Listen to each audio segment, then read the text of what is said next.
Hello and welcome to another exciting edition of Talkin' Tunes. I am your host, Frank Walsh. Thanks for tuning in today. Now, ladies and gentlemen, I have a guest for you who is going to blow your socks with some of the music that he is going to be playing today.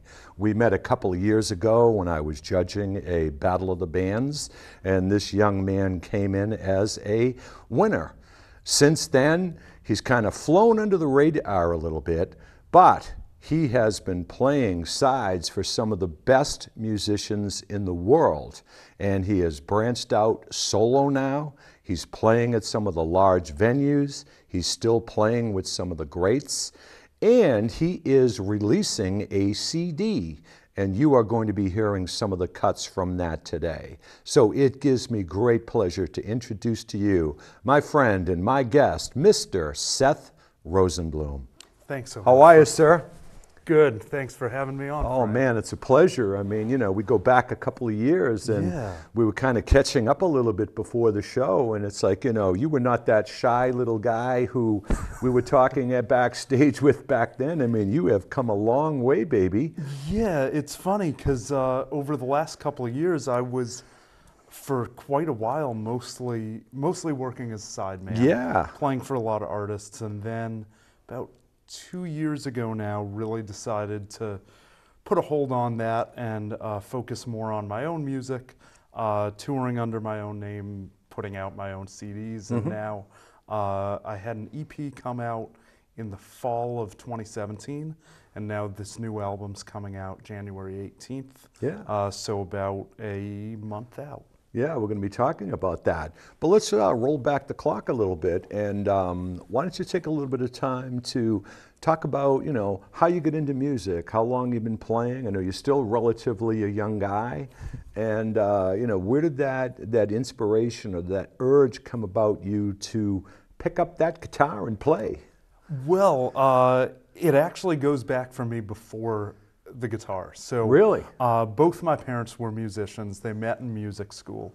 My mom ended up not really playing professionally after her 20s, but my dad was the concertmaster of the Boston Ballet Orchestra. Wow. Played with the Boston Pops, the symphony. So I really grew up around music and started classical music. Yeah, classical music for the most part. I started playing violin when I think I was about 3 or 4 and played till I was 12 or 13. Wow. And in addition to that, when I was really, really young, as young as probably 18 months or 2 years, there are videos of me with guitars. There were guitars in the house.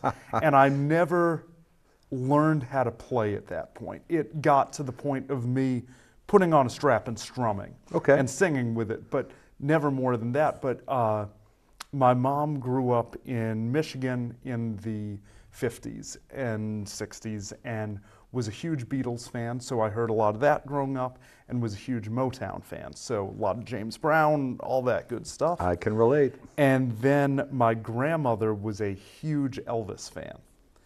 So I remember hearing, you know, Blue Suede Shoes and Hound Dog when I was 2 or 3. And I was a bigger Elvis fan than anything else at that point. Played violin growing up, and then I think when I was 11 or so, 10 or 11, saw the movie School of Rock in theaters. Sure.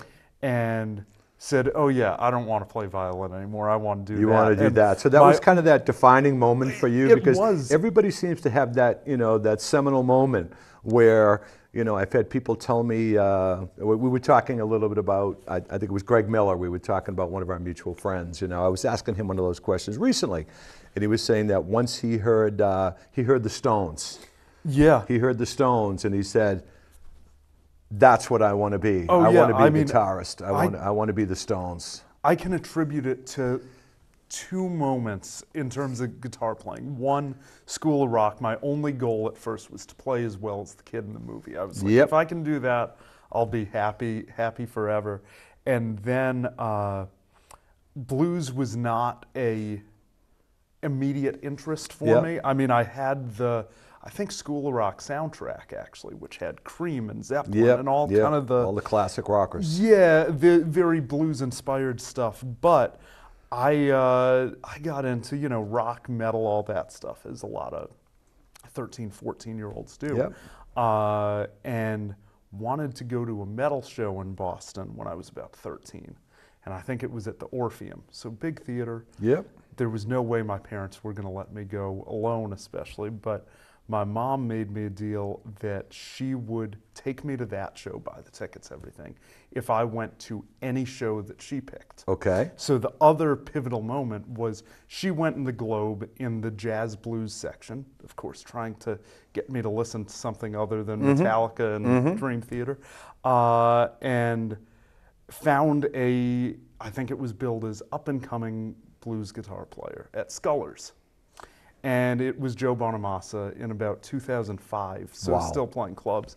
That was the other moment that really turned me on to blues, and it wasn't an immediate jump to that. Did anything ever happen with him? Did he ever make it or anything? A little bit. Yeah, he's not floundering anymore? A little bit. Wow. But I think, you know, Scullers is, at the time upstairs there, maybe a 200 if that, capacity you know, club, and and he had a Marshall then they stack of it. redid it, you know. Then, you know, plus Fred Taylor. Yeah. Fred Taylor was running that, and you know, sadly, Fred left there not by choice a few years ago. So Scullers is not the place it used to be. No, I actually haven't been to the new. I haven't been since Fred Scullers, left. but once since Fred left. I mean, the old room up there, I saw so many great shows there, and I used to Joe live there. was at the top of that list. Yeah. But that was more jazz oriented, you know, and then, you know, Joe kind of branched off into his music today. Oh yeah, I mean, well, he definitely, I remember he ended that show with a cover of Jeff Beck Band's Blues Deluxe. Wow. So he was doing all the, you know, I think he did a Blind Faith cover, all that stuff. And it was actually almost heavier stuff. Well, they had, you know, I used to go there a lot and follow a lot of bands, like Larry Carlton, you know, was one of them who I saw over there. His and son Larry, played bass on the new record. Cool. Yeah. You know, Larry was, you know, then he got shot, you know, and then almost died, you know, but, you know, Larry was a jazz guy. Oh, yeah. And then all of a sudden, he started ripping the blues. He started going into Clapton. He started playing Cream. And he did all those shows with Robin Ford with and Robin stuff. Ford, Yeah. and they had his drummer, you know, come out with that song, Cold Day in Hell. Yep. If you know that song. The Bobby Bland tune. That blew me away. Yeah. That blew me away, Yeah. you know. But yeah, we have a lot of similar interest in that. Now, I know that you're a local guy, but you took a little hiatus and went down to Memphis.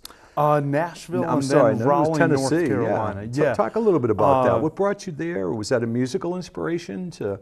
Because everybody seems to go there when they want to improve their music. Nashville was, Raleigh wasn't. Well, it was a mix. Yeah. Nashville. Talk about the music influence there. I moved to Nashville basically right after I turned 21. And at that point, Boston's a tough town when you're not 21 in terms of even playing clubs, but just being a part of the live music scene. Yeah. Cambridge, Boston have really cracked down on 18-plus clubs, and even for musicians, it was always tough. You're supposed to be out of there by what, 9 o'clock, I think? Something like that. Yeah, you had to be out of there at some if you weren't clubs 21. it was, you couldn't even play there. Yeah, some of them, Which, it's terrible, but it's just what it's become. So at 21, I wanted a change of scenery. I'd grown up around here. Moved to Nashville with the idea of doing sideman work or studio work in Nashville. And basically got down there and realized I didn't like country music that much, at least the stuff that's being played now. I love old country music. And I didn't really want to be doing hard touring if it wasn't my music. Yep. So I only stayed there a little bit. Then I spent about 2 years in Raleigh, North Carolina. I had started going down to Raleigh at 16 or 17 to attend master classes, and by the time I was moving there, I was there 2 to 3 times a year for work. And that was more of just I liked Raleigh. I had a lot of friends there, a lot of friends who were great musicians there, and I was sick of the cold weather. So you came back for more cold weather. I did. I ended up going to be cold, you might as well be cold at home, right? Exactly. So know? I spent a couple of years down there. It's a great area. I go back and play there a lot, but ended up back up here. Cool. Right. Now you have a CD now that's coming. It's called Keep On Turning. Yep. How would you full-length describe CD. this? Would you describe this as purely blues, or how would you classify the music on this? And we're going to be talking a little bit more about this after you play. I'd say definitely not purely blues. I Okay. did a 5-song EP about a year and a half ago, and that was, I'd definitely classify it as purely blues. Okay. And I wanted that as a jumping off point because everything that I do ties back to blues. Yep. I have a lot of other influences too, but I wanted to start off with a record that was really deeply entrenched in blues. So that EP, I did 2 originals and then 3 covers. It was Bobby Bland tune, I Don't Believe, Elmore James, Wild About You Baby, and B.B. King, Gambler's Blues. So pretty straightforward blues repertoire. Then with this, I wanted to kind of explore some of those other influences. There are 3 covers on here as well. A Freddie King tune, Palace of the King. Then another Elmore James tune, Look Over Yonder's Wall, which has been a favorite. And that had been a part of the live set for about a year already. So that was a natural thing to put on. And then Heartbreaker by B.B. King. Cool. Then with the originals, 3 that I wrote myself, and then 3 that I co-wrote with Sonia Ray Taylor, who's a fantastic songwriter, singer, guitar saw player, her recently, everything. Yeah. So it explores a lot more of the rock influence, a lot more of the kind of 70s soul influence, and I didn't want to pigeonhole it. It all comes from blues, but kind of shows the diversity of the genre. Right. And Josh, who produced it, was great in really bringing all the songs to life. Some of the arrangement had a fantastic band play on it. I mean, the Band of Dreams. So everything really came together. Cool. Well, we're gonna talk a little bit more about that. We're gonna talk about how people can get a hold of you and where you're gonna be playing, etc. But I think it's about that time where you get to pick up that little guitar of yours and play some of that music. Sounds good. So, ladies and gentlemen, I want you to sit back and relax and enjoy the music and styling of Mr. Seth Rosenbloom.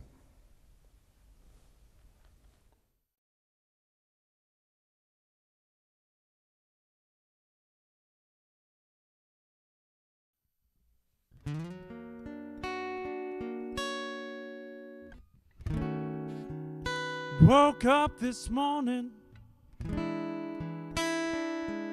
missing the way things used to be.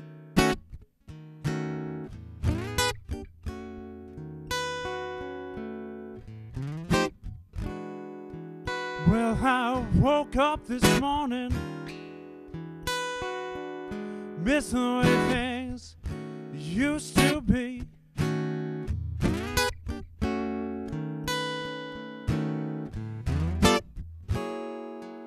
Don't know how we got here, just want you back home with me.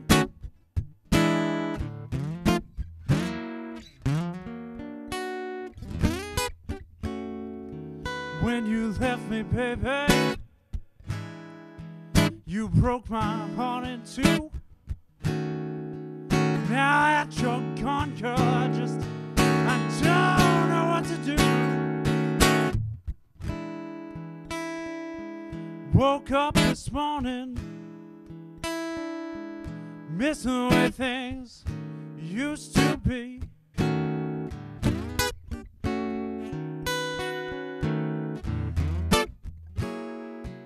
Yes, I'm crying now, baby. Gotta move on and set you free.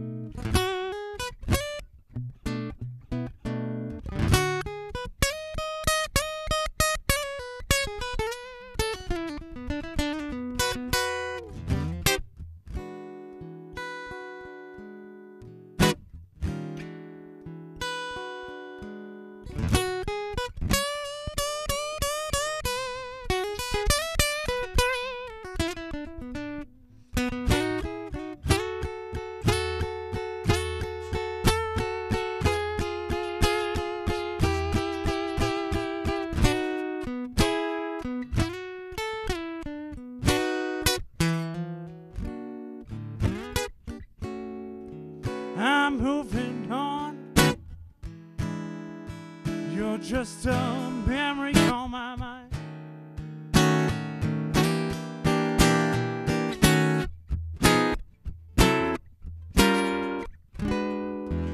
I'm moving on now.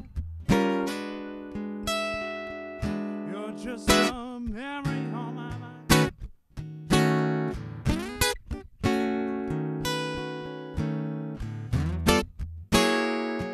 Well, I'm finally free from your popping. Well, not wasting no more time.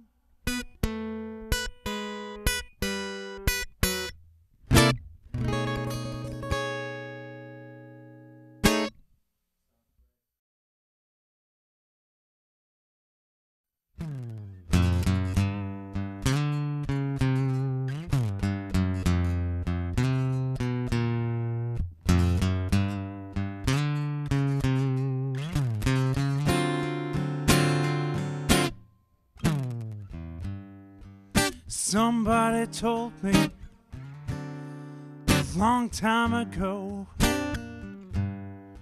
never take for granted what you've always known. Count your blessings and watch your tongue, and take what you can while you're young. 'Cause as the days keep passing, nights keep burning. Try your best to stop it, but the world keeps on turning.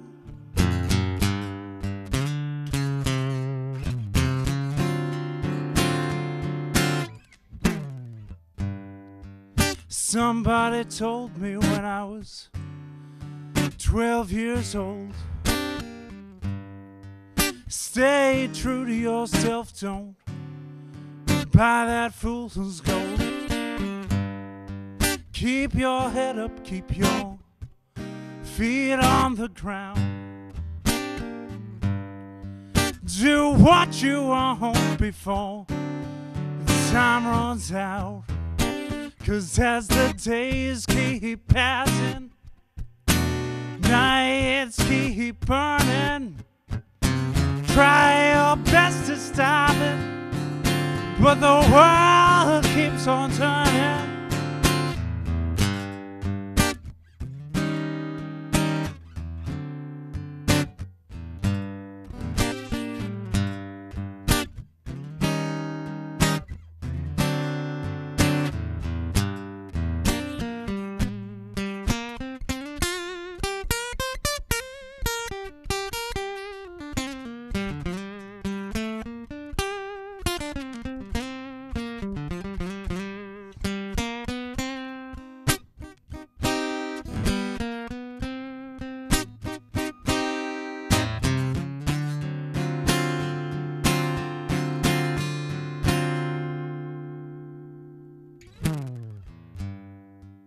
Somebody told me when I was 21,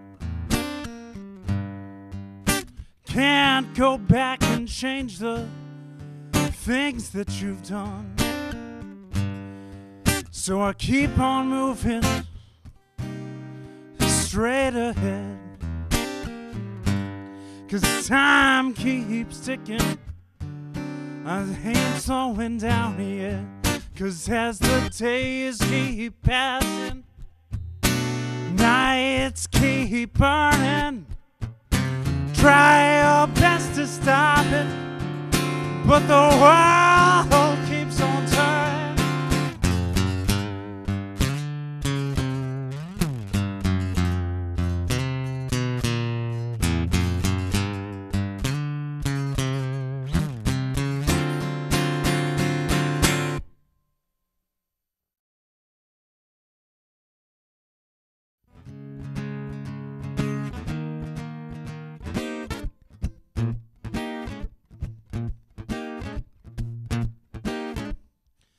I can't help it, just can't help myself.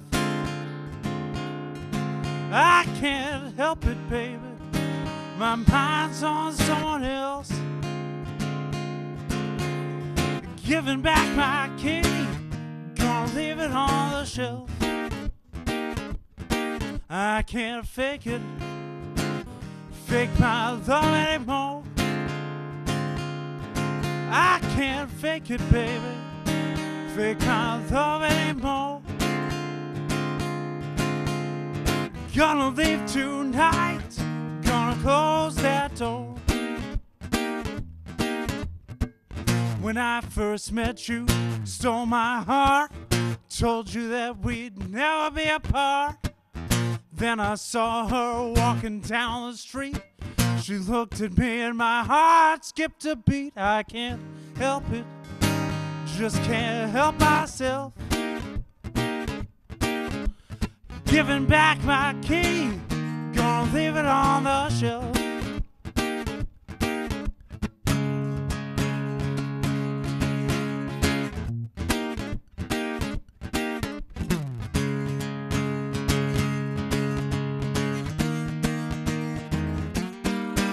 Well, I'm done, baby, done with all your games. Yes, I'm done with you, baby, done with all your games. My mind's made up, no one else to blame.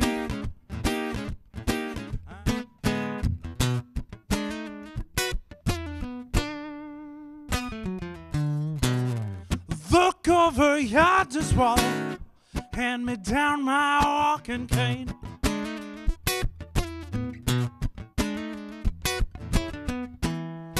Look over yonder's wall, hand me down my walking cane.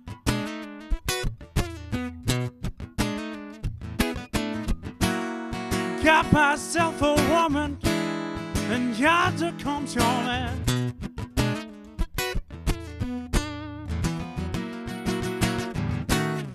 Look over yonder's wall, hand me down my walking cane.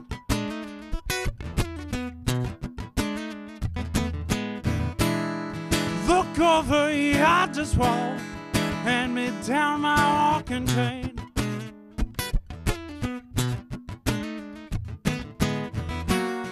Got myself a woman, and yonder comes your man.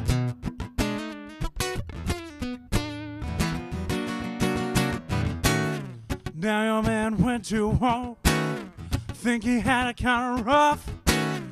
Don't know how many men he killed, but I think it was enough. Look over yonder's wall, hand me down my walking cane.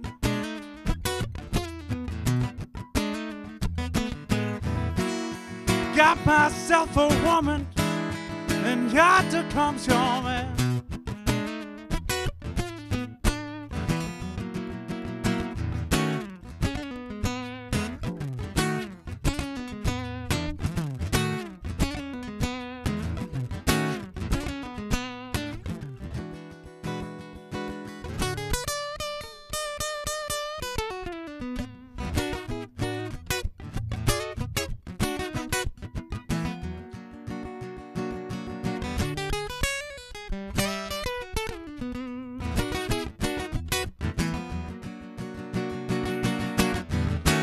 Well, I'm in love with you, baby, but you don't treat me right.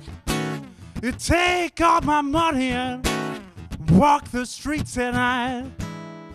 Look over yonder's wall, hand me down my walking cane.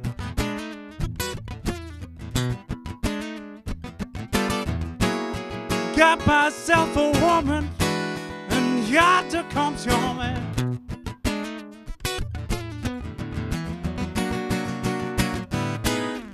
Look over yonder's wall, hand me down my walking cane.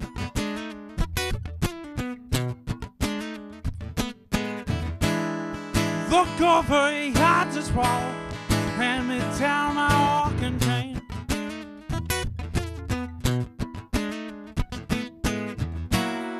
Got myself a woman, and yonder comes your man.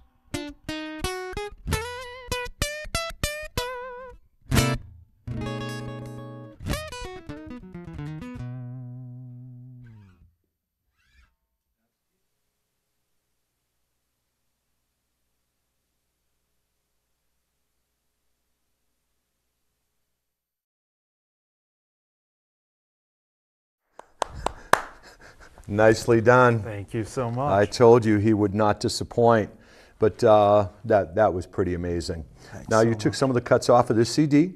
Yes, yes, And, I did. Now, one of the disadvantages of the show that I always tell people is the clock. You know, we could sit here and talk forever about your music because you're such an Absolutely. interesting guy. So why don't you let the folks at home know how they can get a hold of you, how they can find your music, how they can purchase your CD, Sure. and how they can connect with you. So you can find everything over at my website, which is www.sethrosenbloom.com, and it is Rosenbloom, B-L-O-O-M, like is on the screen, I believe. And then for the record, you can pre-order it right now on iTunes, Apple Music, can listen on Spotify. Yeah, because it's coming out officially when? January 18th, January 2019. Can pre-order it on Amazon, and physical copies will be available through there. So yeah, all those places. And You on Facebook? I am. On Facebook, on Instagram, all the Yeah, social because I media. definitely follow you. I know Yeah. we chat on Instagram. I know Yeah, that. We chat on absolutely. Instagram.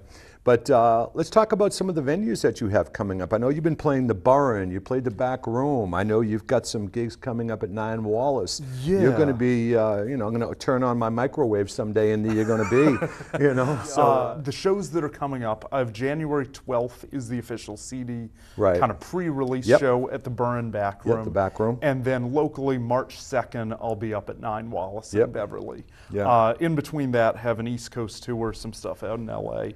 Long term, I just want to keep making the records. playing. Yeah, keep playing. But no, I am so happy and so proud of you that you've come as far as you have, and I see nothing but a bright future for you.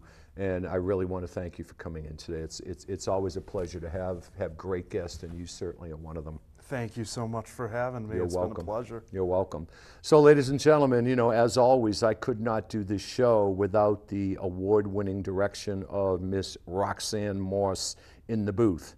And we also have our regular guest in studio, Miss Beverly Dancy.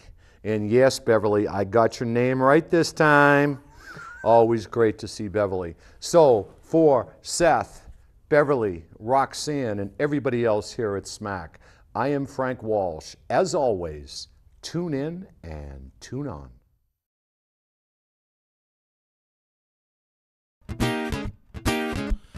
Giving back my key, gonna leave it on the shelf.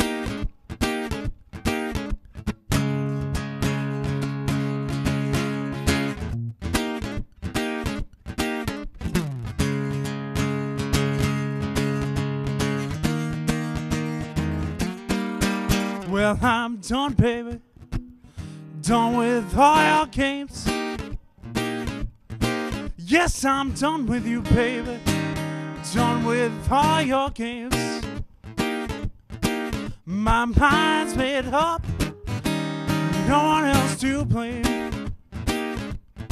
I can't help it, just can't help myself.